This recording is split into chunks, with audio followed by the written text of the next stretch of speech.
امسال قدس ما ویژگی خاص خود را دارد. امسال در سالی ما راهپیمایی قدس رو برگزار می کنیم که 70 سال از اشغال سرزمین فلسطین گذشته است و در سالی قدس رو برپا می کنیم که بیت المقدس سرزمین مورد احترام همه مسلمانان برخلاف همه قوانین بین المللی توسط آمریکا به عنوان پایتخت رژیم صهیونیستی شناخته شده و امسال شاهد ظلم و جنایت بیشتری بر مردم بی‌دفاع فلسطین به ویژه مردم غزه هستیم.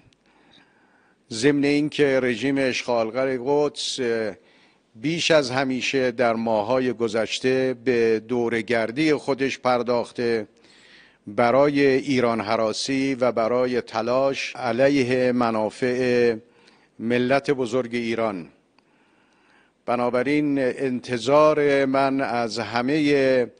مردم عزیز ایران دارای هر تفکر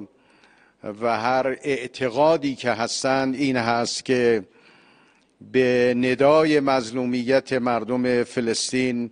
پاسخ مثبت بدن و به رژیم غاصب صهیونیستی بگن سرزمین فلسطین و قدس شریف از یاد ما نخواهد رفت و به عنوان یک آرمان مقدس همواره برای مسلمان ها خواهد ماند.